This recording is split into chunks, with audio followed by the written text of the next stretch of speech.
This is the Michael Bryan Show.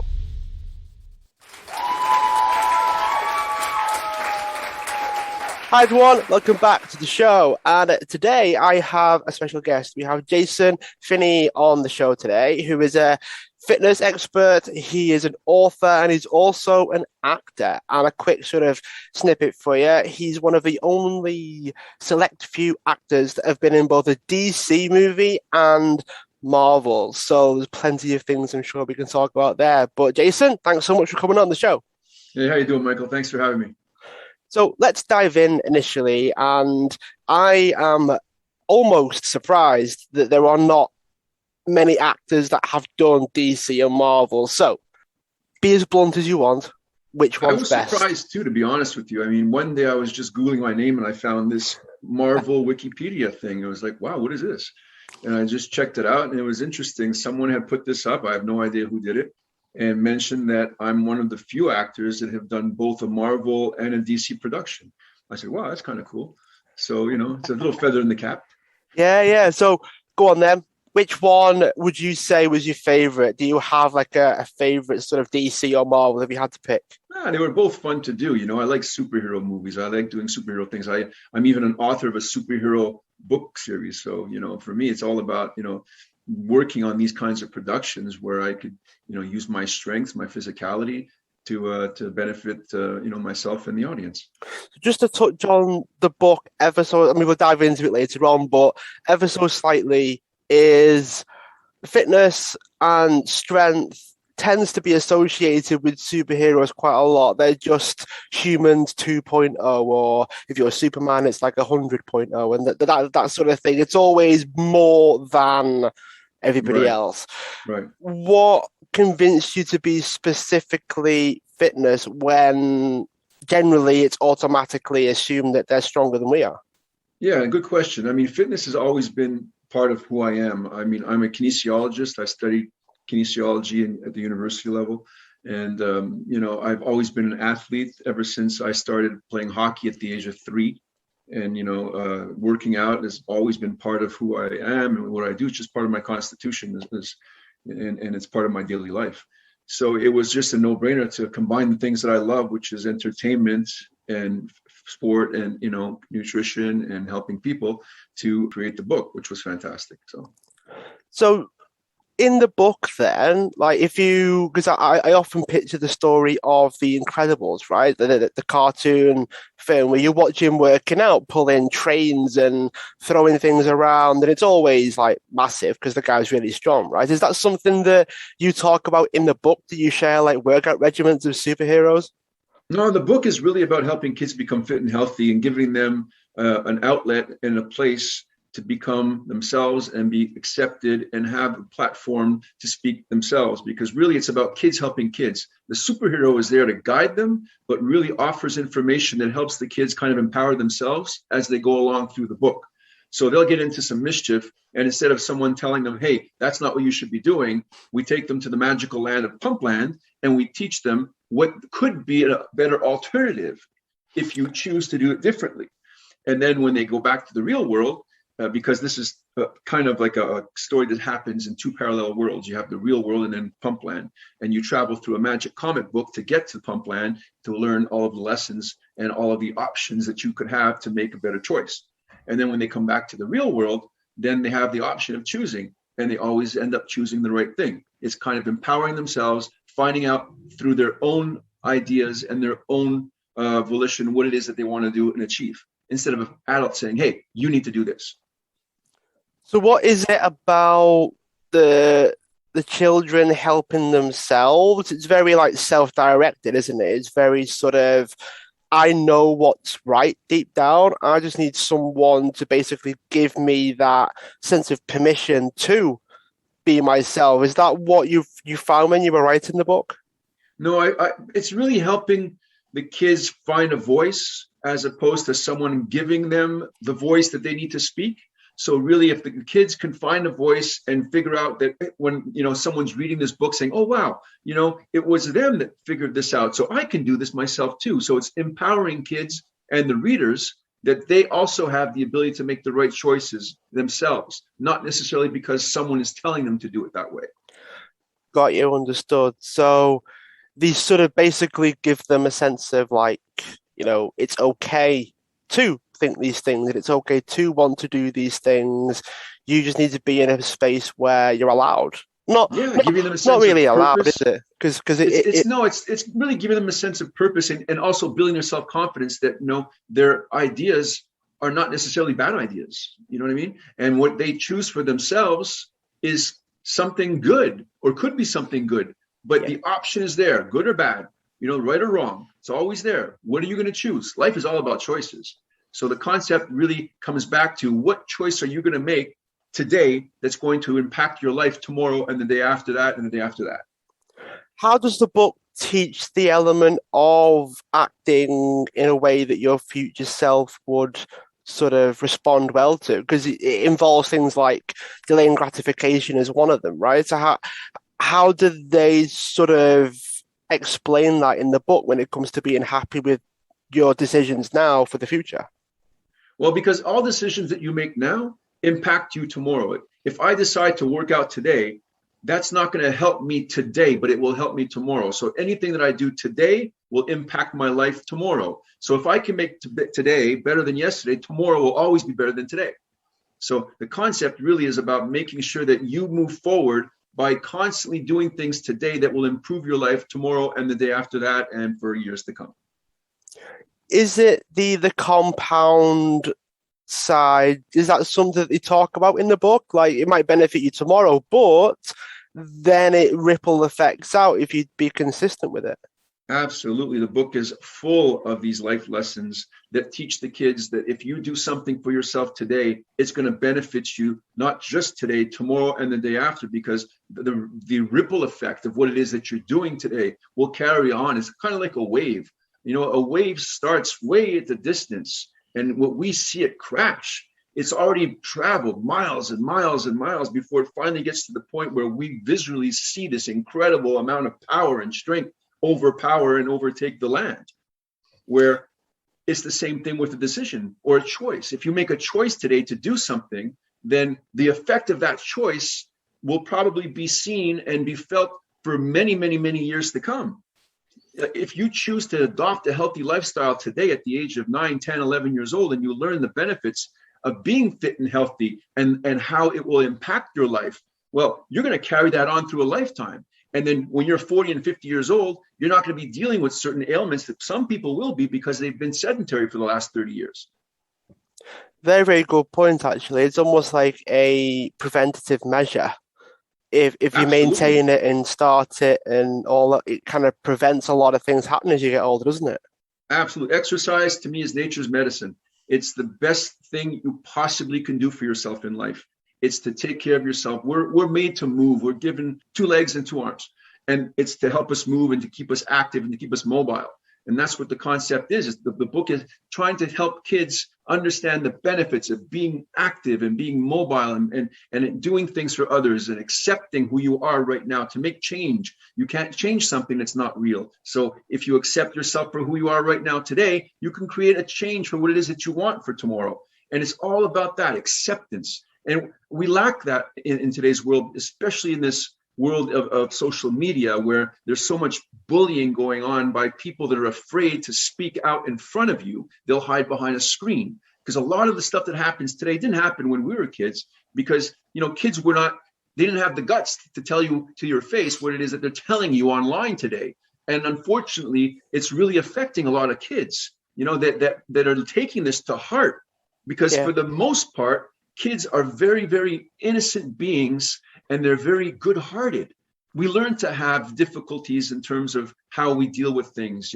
We're not born to be haters. We're not born to hate someone because of the color of their skin, or because of what they believe, or because of the religion they practice. We're taught it.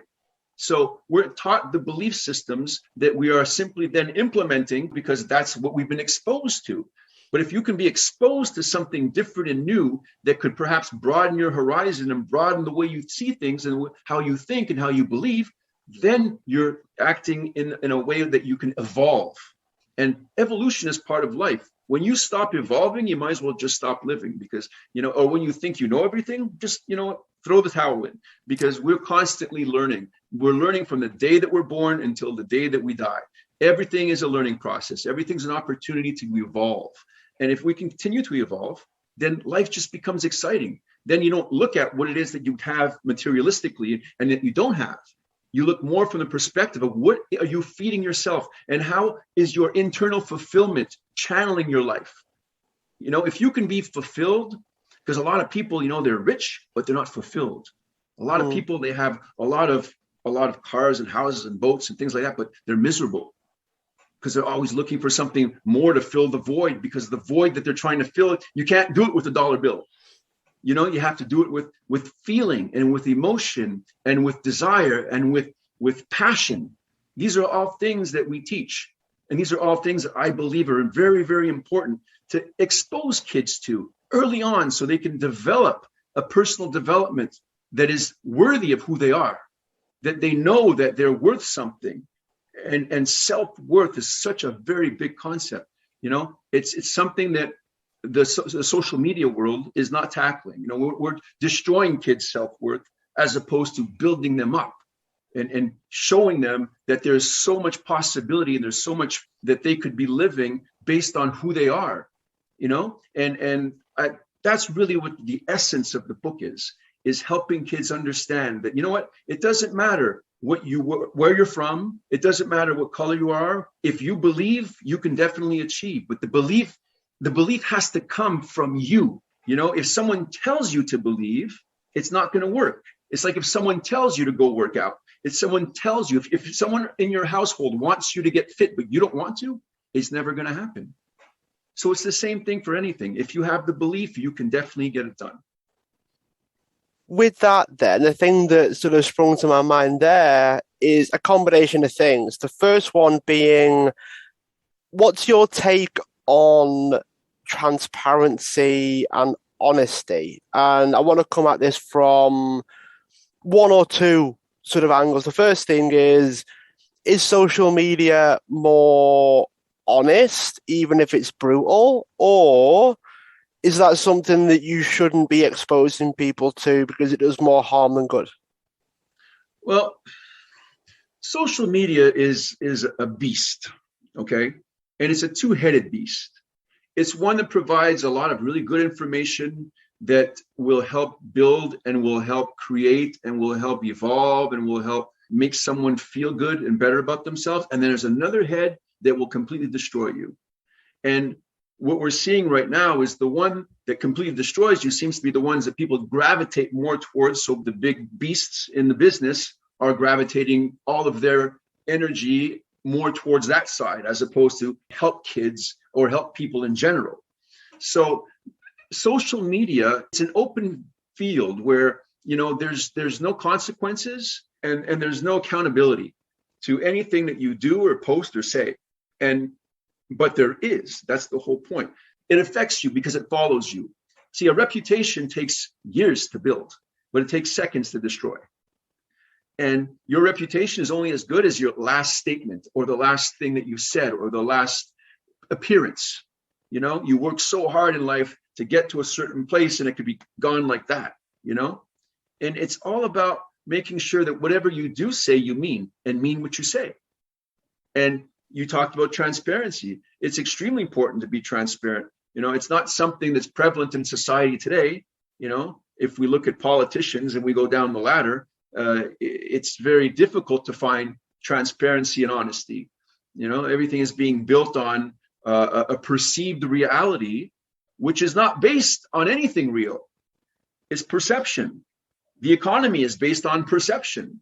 Look at the other day when Facebook crashed and Instagram crashed for like 6 hours or whatever it was. It was gone like that. Something that apparently is worth billions of dollars with absolutely no tangible assets was gone. And it makes you think. It's like, wait a minute. What is real in this world? What exactly are we living? And what is worth putting our effort to? Because it could be gone in an instant. It's just, it was eye-opening to me. So what I think we should put our effort in are the tangible things, are the things that really mean something, which is personal development of individuals, not just building them up from a perspective of, being a motivational speaker. I think there's way too much motivation in the world, to be honest with you. Everybody knows what to say. They all know the nomenclature. They all know the key words. They all know the phrases. You see these memes all over the place. But the bottom line is, what are you living? You can speak it, but are you living it? Most often, it's interesting. I'll see people on Facebook, for example, and they'll be posting wonderful pictures, of their vacation, of the kids and a nice sunset in the back on the lake and everything else. And then I'll text my buddy. I say, hey, that's awesome, man. Did you have a good time? Oh, it was horrible. The weather was terrible most of the time. It was just the best. Oh, and then there was mosquitoes. There's mosquitoes everywhere. And then the bears, they came out and they got our food. I mean, look, the reality is perception, right? Whatever it is you want people to believe is what you put out there. But it might not be the real. You know what I mean? The real reality.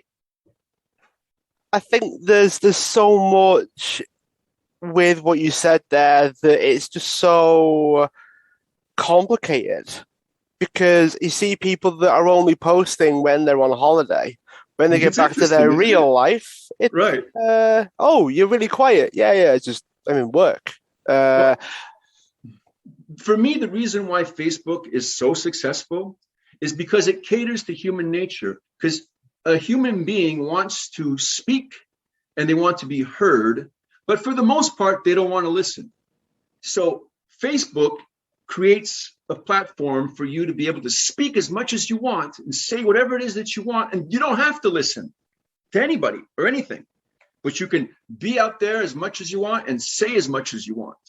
And that caters to the human ego.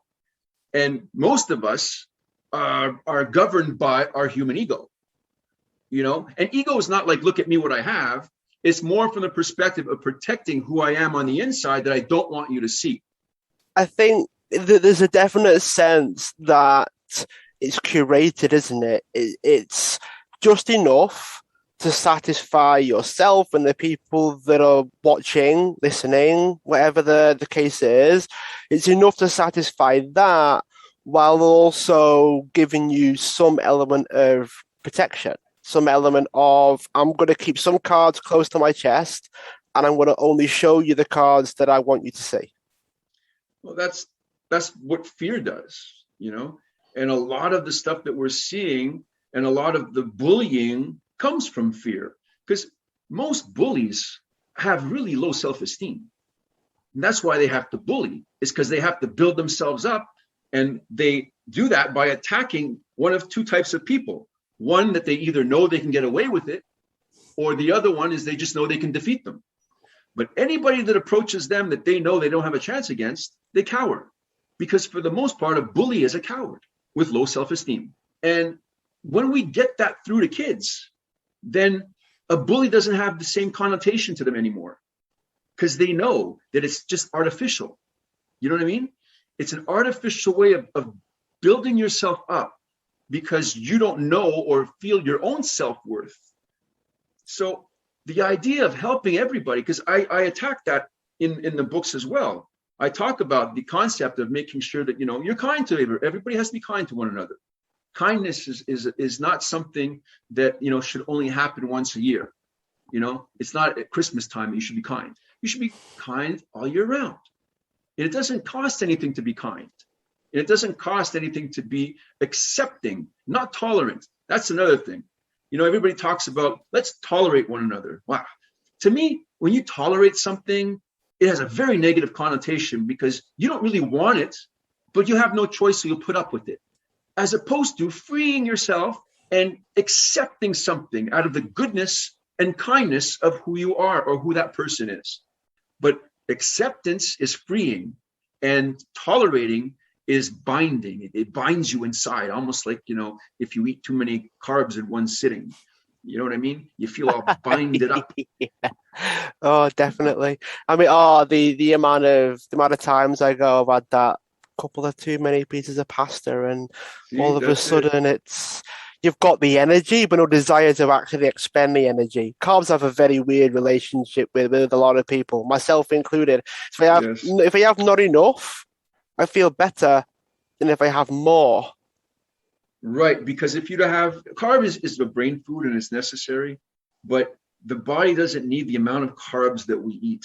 We overload. It's almost like if you take a washing machine, like a really good one, and you put the right amount of clothes in it, the motor will run fine. It'll be great. Everything will be fantastic. But if you try and overload that machine, that same motor that just ran perfectly for you is going to have a hard time. The same thing with your body. You overload it with all those carbs. The more that you eat, the more that it has to work, the chances are higher that those carbs will be stored in the form of fat because the body doesn't need that much carbs for energy production. Yeah, I completely agree. And I think that's the weird feeling that a lot of people get is they think the more they eat, the more energy they can have, which speaks to, well, not quite. It's the amount of energy that you need just enough to run, to power what it is that you do, but in the moment as well. It's very weird. Like, I mean, I am diabetic and I have got cystic fibrosis as well. So my body needs to be finely tuned, otherwise it kicks me to the curb. And it's one of those situations where self-awareness is a very, very important thing. You need to know how your body works, how your body operates. One click here, one click there. You just go a little bit outside of what your body's used to, and that's it. Like it takes you a couple of days to get back to your even keel again.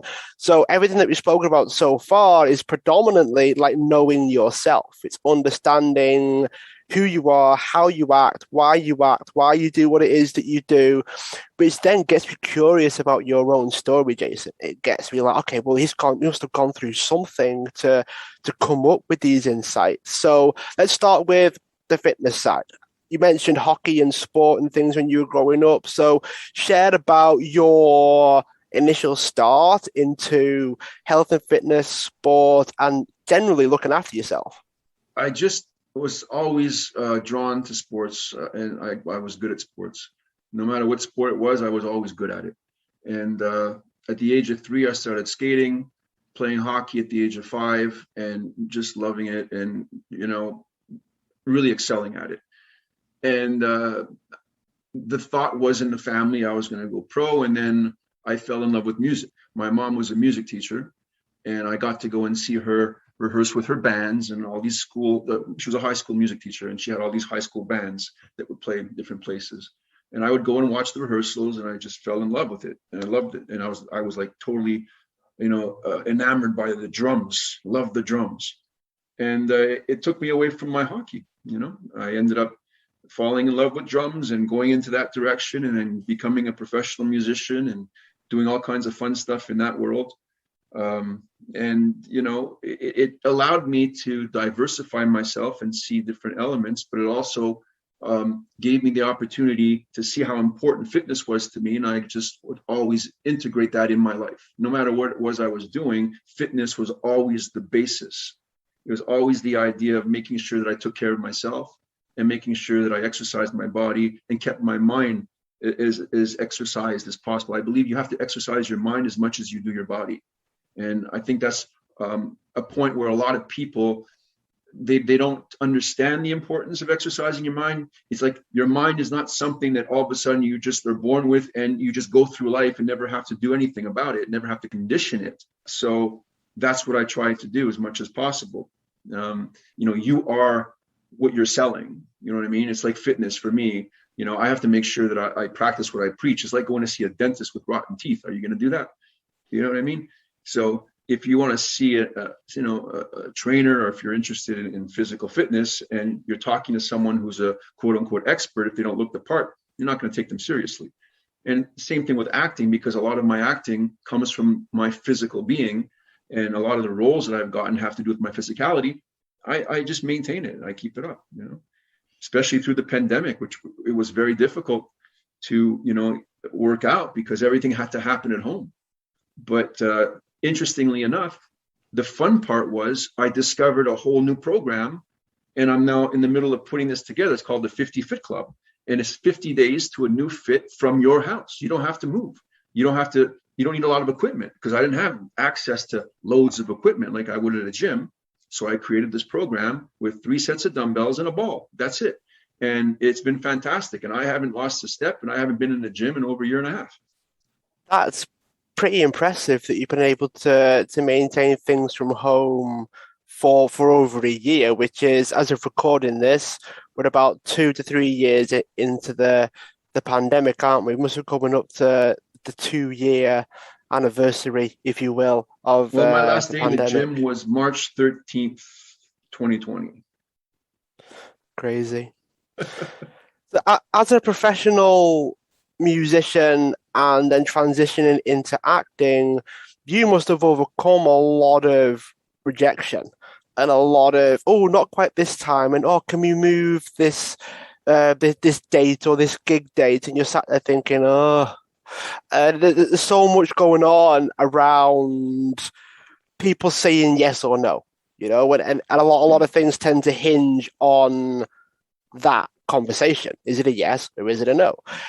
Share a little bit about that side of things. Do you have a particular no that you've had to overcome? Do you have like a story around overcoming things like judgment and rejection, and how can you help people overcome that? Because you're quite well versed at this point in being told yes and being told no. So I'd be very curious to hear your insights about it. I think that it comes with the business. It comes with the territory. When you're going to be involved in some kind of a profession where your individual being is what is going to be judged, you have to make sure that you have a good sense of character and a sense of self. Otherwise, it's going to be very, very difficult for you to survive. I think the most important thing beyond that is, again, knowing your self-worth. It's like what I talk about in the books. It's like, regardless of what someone says, if you feel better about yourself than other people may make you feel, because I don't believe someone could make you feel something. I believe that we choose how to feel about something. If I'm going to be rejected, which rejection started at the age of 15 when I started in the music business, and we had our first record deal that was supposed to happen, and we were supposed to travel to Germany and record it and blah blah blah blah. And that was the first time, boom. And I mean, rejection is just part of this whole business. So if you could overcome that and know that, hey, you know what, it's just putting one foot in front of the other and just keeping going and just keeping going. And then sometimes it's harder than others, absolutely. And sometimes you have to also figure out what you're going to do, because like in the pandemic, I had to completely reinvent myself. There was no acting, there was no gyms that were open. I had no ability to get any clients in person, and I train people online now. All my clients are virtual, so I can train people from all over the world. I can coach people anywhere in the world. It's a fantastic opportunity, and thank goodness we have the internet. The internet in this pandemic, or without the internet, this pandemic would have been just detrimental.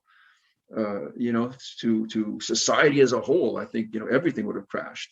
But in this situation, if you hit a wall, you have to bounce back, and you have to find out where there's another opportunity to turn somewhere. It's interesting, because if I look back at my life, and we can all do this, and we look at the choices that we've made, because everything's about a choice. There's probably a dozen times in your own life that you can probably look back and say, wow, if I would have made that choice instead of this one, I wonder what life would have been like now. So there's all these different ways of looking at it.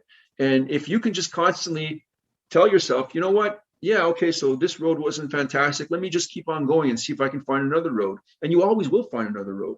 There's never a dead end where you can't turn around, go back, and find another road. If you choose to sit at the dead end, well, that's your choice. But there's always the choice to turn around and go and find another road and see what else you can find. And the cool thing is, we live in a society, in the free world that we live in, that we can make all the choices we want. We can choose anything at all.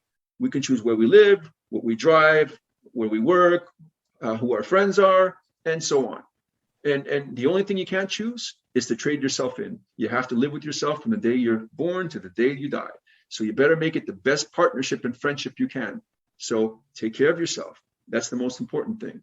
And if you take care of yourself, then you're going to help others that you care about, because then you will have the ability to take care of them, and you won't break down, and you won't get sick, or you won't, I can't say won't, but you'll have a better opportunity to stay healthy if you take care of the things that matter, which is yourself.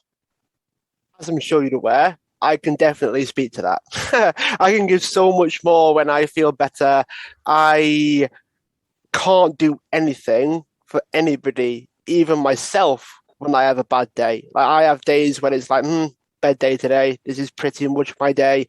Yeah. And I like how you said that you can do everything but trade yourself in. You don't have a lot of choice in that regard. You have the cards that you're dealt.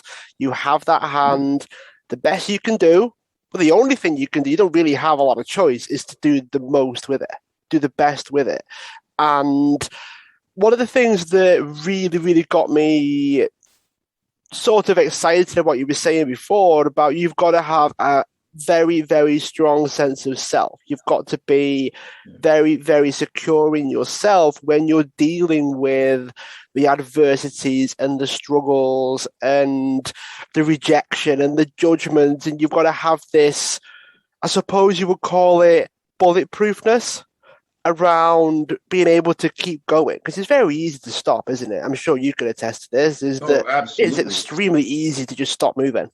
Yeah, it's the easiest thing in the world to do is to stop, and most often what will happen, you see, is we tend to do the maximum of the minimum to convince ourselves that we're doing something. So it kind of gives us the way out to be able to say to ourselves, well, I tried. But, it's like if I try and work out, I'm not going to get any results. I'm going to try. I'm going to try really hard. But if I don't actually do, then nothing's going to happen. So, the opportunity is always there to stop. It's the easiest thing in the world. But what is it going to do for you?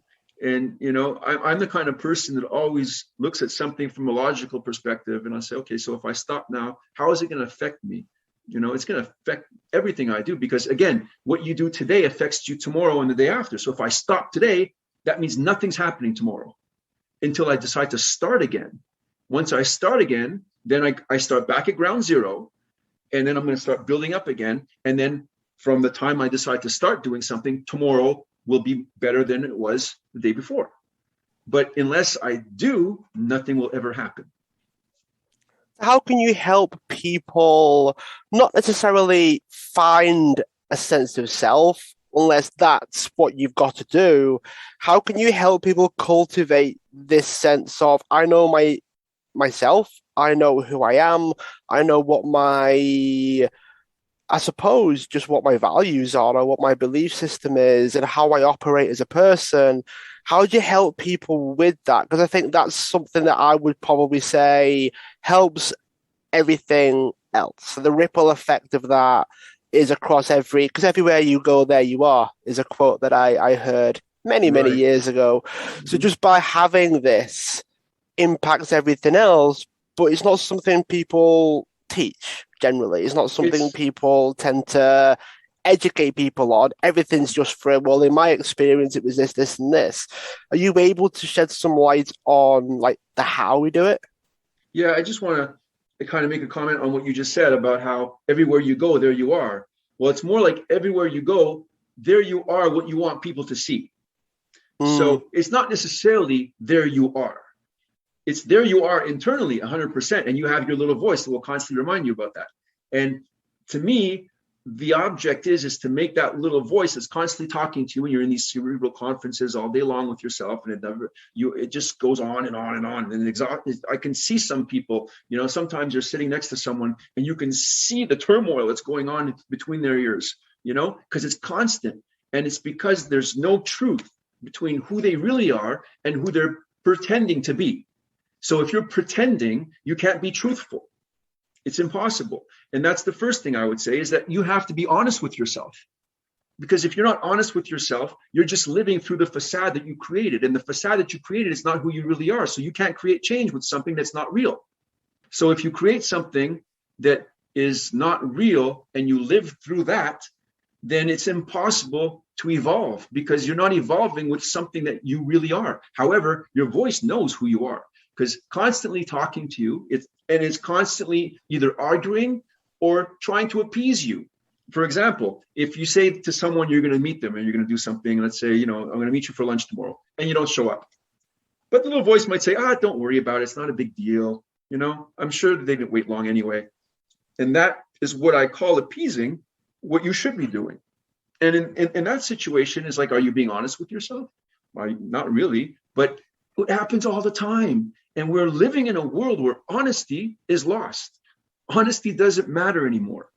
What matters is the perceived reality that is going to be repeated and repeated. And as that perceived reality is repeated, then we start to believe it. And we start to think it is now the actual reality, when really it has nothing to do with it. If I tell you the sky is green, and if enough people tell you the sky is green, eventually you might second guess yourself and really ask yourself, maybe it is green and I'm just seeing blue. It's a good way of phrasing it as well, is but when you mention like you're trying to create the facade, and then it makes our lives easier by simply confirming that. It's hard. We don't try and create the facade. The facade is created for us. When you're a kid, the first time you ever experienced loss or hurt or embarrassment or fear, we developed a way of shielding ourselves from feeling that. And that becomes our way of being. And it becomes kind of like an act that we use to inhibit that from affecting ourself at our very core. You see? So if, for example, you were embarrassed when you were 4 or 5 years old and kids were laughing at you for whatever reason, it's like, that wasn't a good feeling. So right then and there, you figured out a way of being that you don't have to deal with that anymore. For some people, it might be to shelter away and not be very social. Other people, it might be, I'm going to start being a comedian. I'm going to make people laugh about it. Or I'm going to, get mad. I'm going to get upset. I'm going to beat them up if they laugh at me. Everybody develops a different way of dealing with things. And that becomes the way you do things from that point on. And when you realize later on in life, when you have, the wherewithal to go look back and study all this and look at it and then evolve from there, but it's like anything else. You have to be ready for it. You have to be ready. If you want to be fit, it's because you want to be fit. It's not because someone else wants you to be. It's never going to happen that way. It's the same thing with your mind. When your mind is ready to accept and to be open to the change, to the possibilities, then you'll do it. So what was your self-talk when you were going through the rejection conversation, right? The sort of the no's, the yeses, navigating that world. What was your self-talk like when you got a yes, when you got a no? And paint the picture for me and the people listening, how that shifted over time. Well, for years, it was like not a big deal, simply because we believed in what we were doing. And we just thought, we'll make it. We got it. It's going to come. There's so much that has to do with luck, though. We had fantastic opportunities. I mean, we had little record deals. We had, major interest from big ones, big companies at the time. It was close. It was very close, And when you get that close and you get a little bit of a taste of it, it's like, wow, the opportunity is there. So if we just go a little harder, or if we just work a little, a few more hours, I practice just a little more, maybe we'll get there. And that lasts for many years until you finally get to the point where you get kind of disenchanted, frustrated, and it's hard. Training your body is hard, training your mind is hard, but they both have to be done. So for me, I didn't want to fall down a rabbit hole and get into this situation. And it's like a roller coaster. You have the ups and you have the downs, and you're definitely going to always have the ups and the downs. But the idea is to not stay on the highs very long and make sure your lows are very short. And then you start to get back on the highs again, because otherwise you can stay in the low for a long time. And again, that's the idea that we spoke about earlier about stopping.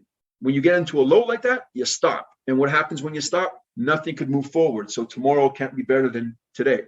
And that's just part of it, and it just keeps you going, because you can't stop.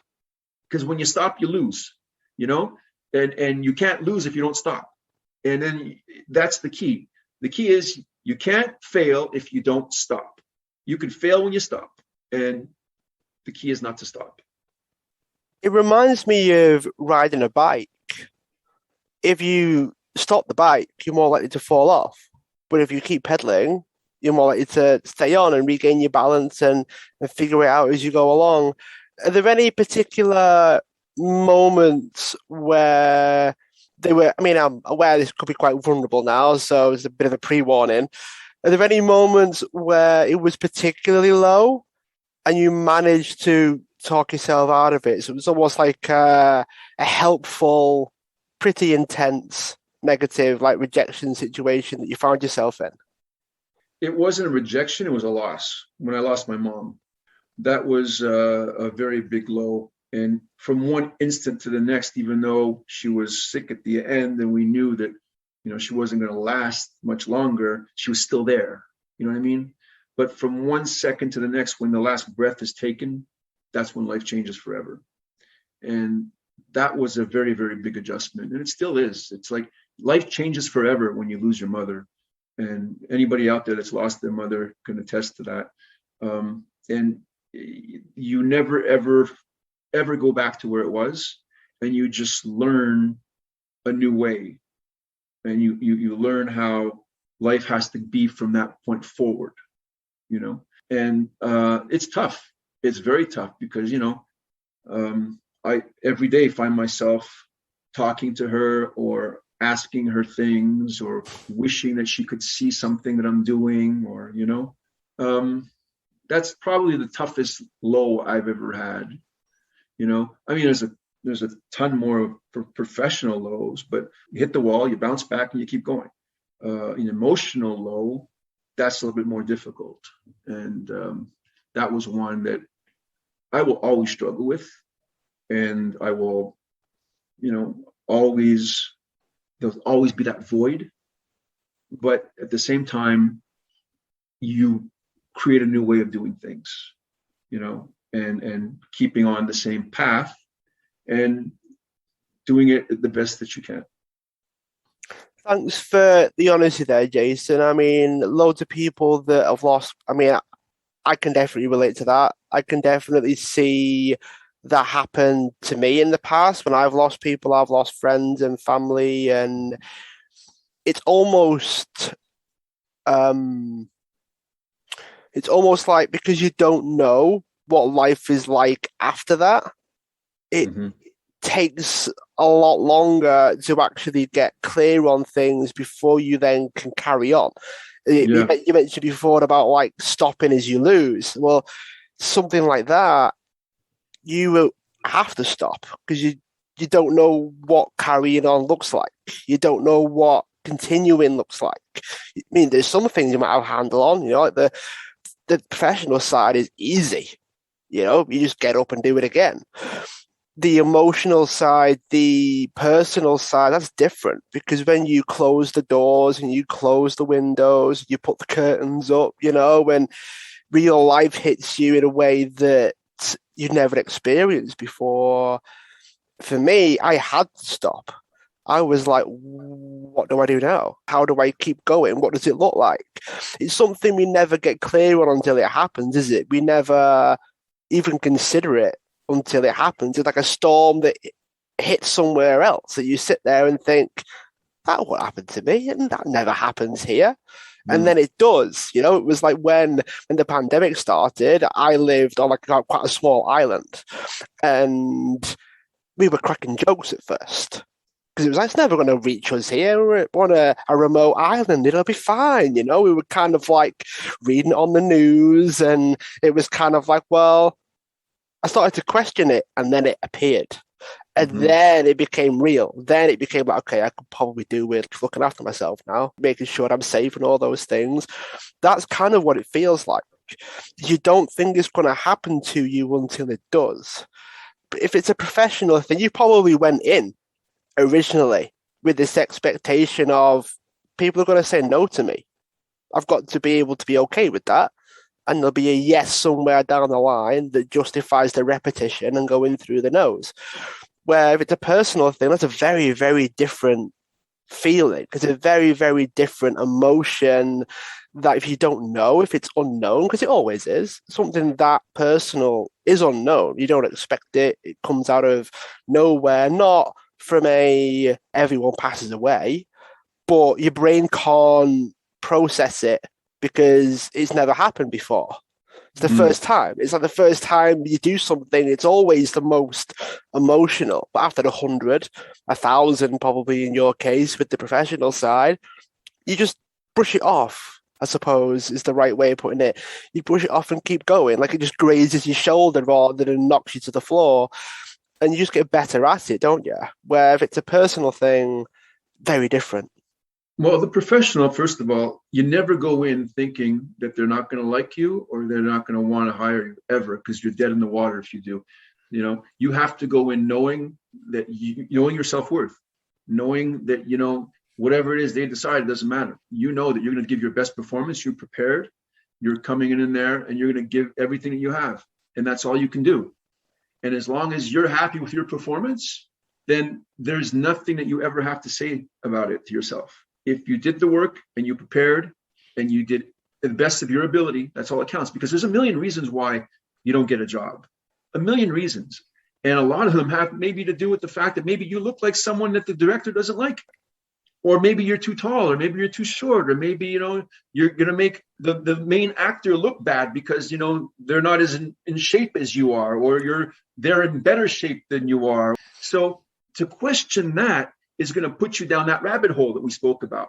You know, you want to stay away from that. The idea is to always maintain your self-worth and always know that you did your best. Make sure you do your best, though. Don't ever go in haphazardly and, you know, not prepared, because it's up to you to make sure that you're prepared. All that has to be on your side. And then once you've done your job and once you've performed the best that you can, the rest is out of your hands. You have to forget about it. Emotionally speaking, when it comes to something personal, when it comes to something that hurts your very being. And now we're not talking about the perceived reality. We're talking about the true self, your actual being, you know. When something like that hits you, like, you know, the death of your mother, I cried every day for 30 days, every single day. And it was the toughest thing I had to go through. And yes, you do ask yourself, what now? And how am I going to go on? But you can't stay there for long. And you know what I did during that time? I wrote the books. I took that time, and that's how I mourned. And in the book, there's a bluebird. And the bluebird comes back in every single book.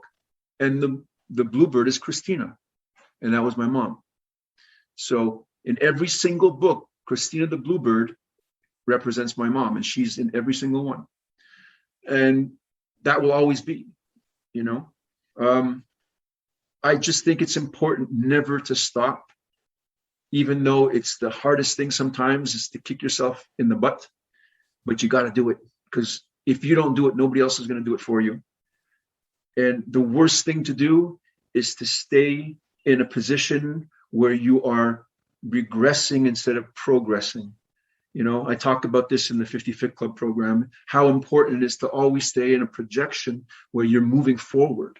You know, no matter, even if it's only half a step, a quarter of a step, an eighth of a step, it doesn't matter. You're still moving forward. And as long as you're moving forward, you're not moving backwards. So maybe to you, it seems like perhaps you're not really moving a lot, but as long as you keep moving, you're not going backwards. And that's so important to get through to people. It's like, even if it's a small step, even if it's a small thing, you're still going to do it and you're still going to move forward. Maybe tomorrow it'll be a bigger step because you'll feel better. But at least it'll be a bigger step from where you were. And from where you were, it's not where you were yesterday because you took that eighth of a step. Yeah. You know what I mean? Yeah, thanks so much for sharing that about the bluebird as well. Loads of people would be buying the books now and getting them just to see if the bluebird does make an appearance. So yeah, she's there all the time. Yeah, very, very. She's illustrated too. So. Oh, is she? Oh, cool. Oh, yeah, absolutely.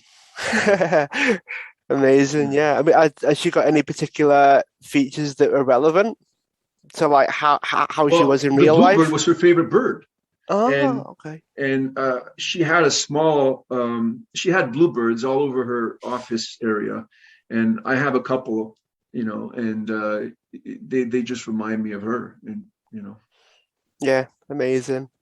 I bet she imparts some wisdom in the books as well. it's interesting. She doesn't necessarily speak in language, but she speaks to Captain Pump, so she can alert Captain Pump of certain things, and then Captain Pump will reiterate whatever it is that she was telling him. Oh, really? We have to take care of that. Oh, absolutely. Boom, boom, boom. And they go off and they fly together. I got this one illustration. It's amazing. I'm going to put this on my wall one day. It's Captain Pump and the Bluebird and Christina flying together, and they're flying face on. So it's just a wonderful illustration of them flying towards you. Oh, amazing. I bet she's looking down or whatever it is that you believe what happens, and I'm sure she's proud of that for sure. I hope so. I hope so. But it's important never to forget. It's important to always, keep good memories, because they're not all good. Of course not. In a lifetime, you don't have all good memories with someone, right? But it's important to hold on to the ones that are good, because that's what you want to remember, and that's what you want to keep in your heart.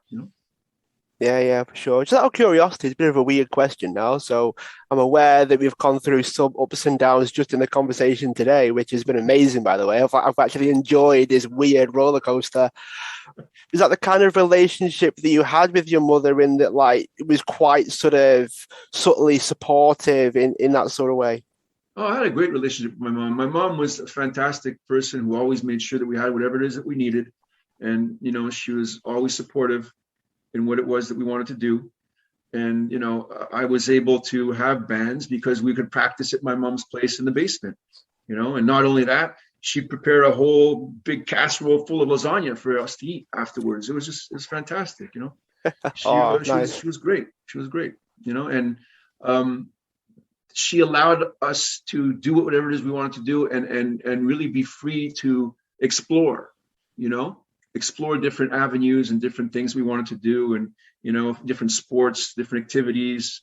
I mean, when I was a kid, there wasn't a day that went by that I didn't have 3 activities that I was involved in. She had us in everything, and that was great because it really showed me all kinds of different things that I was exposed to, all kinds of different parts of the arts and sports, and it was just great. I can't say anything more about it. Can you speak to having that freedom to experiment and to try while having a sense of like safety, I guess you would call it? Because there are a lot of people that don't necessarily feel like they can experiment, and some people don't feel like they have the safety to do different things, do try different things, try amazing things, and let's see what happens. And some people struggle with the freedom to experiment and the freedom to fail, I guess, for want of a better expression. Can you speak to that? Yeah, that's part of the failure we talked about earlier. And if there's failure of success as much as there's failure to fail. And some people, they fear getting involved, period, because of judgment. And again, that's another fear of judgment. So really, it's about getting over all those obstacles and just doing for the sake of doing, without having a reason for doing it. Just doing it. I did things because I enjoyed doing them. I never thought about, and I couldn't care less what people thought. And it's probably why I'm still in this business, because in the end, I really don't care what someone thinks about me, because I know who I am and I know what I'm worth. I don't need someone to give me a job to improve my self-worth, because I know the business inside and out. I know how things work. All these things that are out of your control, that have nothing to do with you as a person or an actor, will often be the reason why you don't get a job. So you can't let it affect you, who you are. You just have to let it bounce off you. Life goes on. It's interesting that you bring up the acting side again, because I'd like to fast forward a little bit to that point where you're obviously in films now, you're in movies now, you probably get requests to be in films as opposed to having to constantly audition. I'm assuming you have to audition anyway, but what would you say was, this is going to be a massive segue, by the way, to people listening going, whoa, we just hit a brick wall and just completely changed topic. But to kick things off on the acting front, Jasson, what has been the most, or one of the most memorable moments when you've been auditioning or even recording, just from the career up to this point, what have been some of the more memorable moments? There's a couple, working on this production called Nikki Deuce, and it's a Nickelodeon kids show. And it was put together by all the boys from The Sopranos. And Steven Schripa wrote the book, and then it became the movie. And he brought everybody on board, to do this. And it was a lot of fun. It was something that was enjoyable. And, I grew up watching that show. So to have all these people that I grew up with now, on the same set as me and working with me, it was a lot of fun, And also working on this other kids show is the Tales of the Never-Ending Story. It was based on the book. So they had a Nickelodeon, it was Fox Kids, I think, Kids Fox show back in the day. And I played, a character where working with kids is so much fun because they're so innocent and they're so natural and they're not worried about looking good. They're just doing their thing. And it was just a fun, enjoyable experience. I would love to do that again, be involved in a project where there would be kids, on the set and stuff. That's what we're trying to do with Captain Pump. We're trying to get that right now into a kids TV show. And that would be amazing. That would be a dream come true. Yeah, for sure. I mean, just after the micro conversation we had before, must be very, very surreal, I guess, to see all the characters come to life as well as seeing them on the screen as opposed to in the books. Well, even just seeing them in the books come to life, it's like having the idea, is one thing, and then putting it on your screen is another thing. And then going from that perspective to seeing it in a book and actually seeing the illustrations come to life and the characters that you created, it's a whole world, And now we also have a musical album that goes along with the books. So we're really excited about that. Two of my really good friends from home got involved with me in the project, and we wrote this wonderful kids album that we're in the middle of finishing up. I mean, it must feel amazing to not just get the ideas to life, but then the different ways and the different depths, and you can really go all in with something like a film because there's a lot of subtle cues and subtle sort of subconscious things that you probably have to think about, but people watching don't. So you can go into a lot more detail visually in your brains, like after you think about all the little things, don't you, and how this works and how that works and how would that look, what about this way instead of that way. Do you have any particular questions that you would ask yourself regarding like that process of creating the films? The creative process happens spontaneously for the most part, because when you're on set, you have to live in the moment. And again, you've done your work. So everything that you've done as an actor to prepare, to build your character, to create the backstory. So now you have to trust your work, and then you have to simply live in the moment, because the idea is for you to bring words on a page that someone wrote to life. And the only way you can bring them to life is by bringing yourself into those words, yourself as an individual, because it has to hit you. And what hits us as an audience is when we see an actor being hit by what it is they're doing. Because the one thing that we have in common as human beings is the attachment of an emotion. When emotion is conveyed, we feel it. So when an actor is really present and doing their job properly, they can get through the screen to you and hit you where it hurts. And that's what makes a great actor.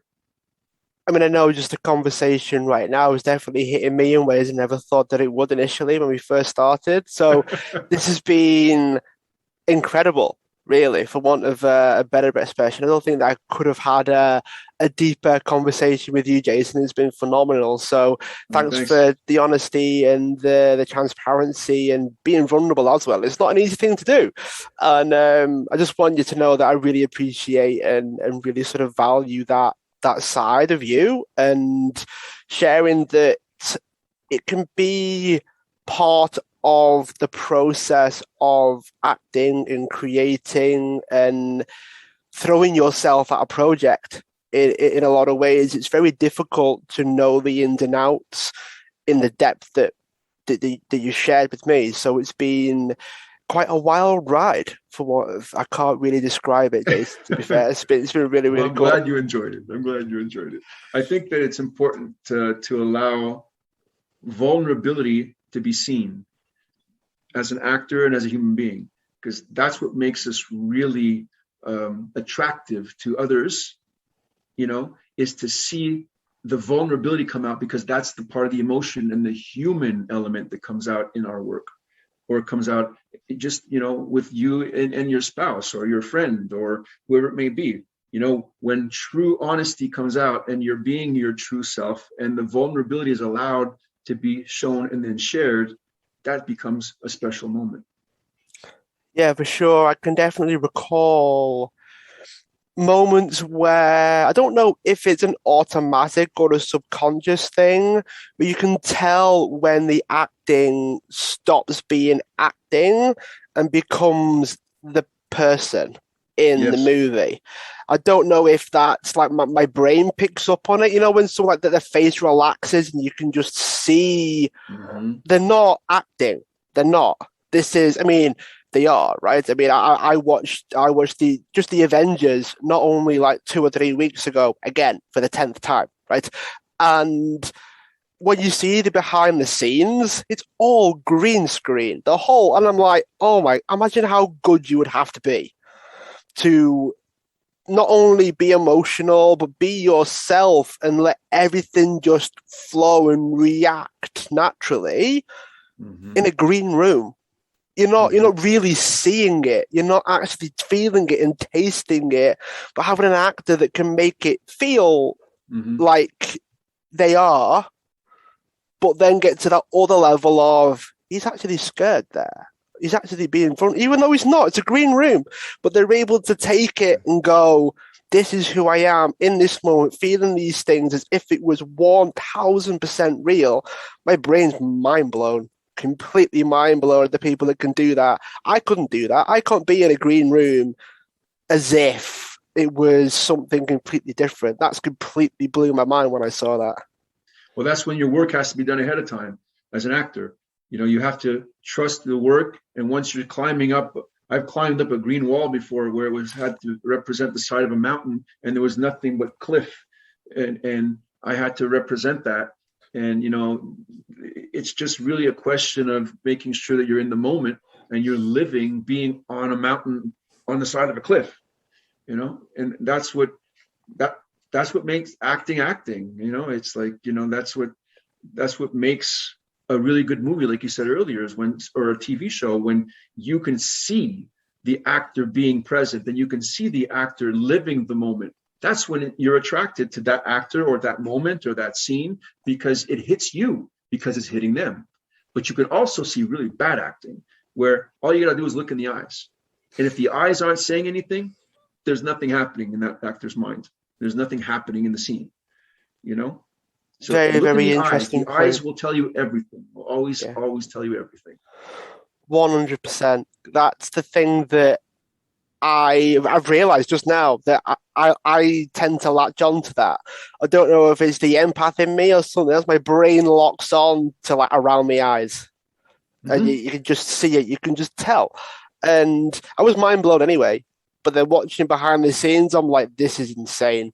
I could not do this. There is no way because I'm to be able to experience something, I have to actually experience something. I can't pretend I'm experiencing something. Right. That's a very difficult thing. Not just Mm-hmm. being present, but experiencing it as if it was real, actually happening. I know I can't do that.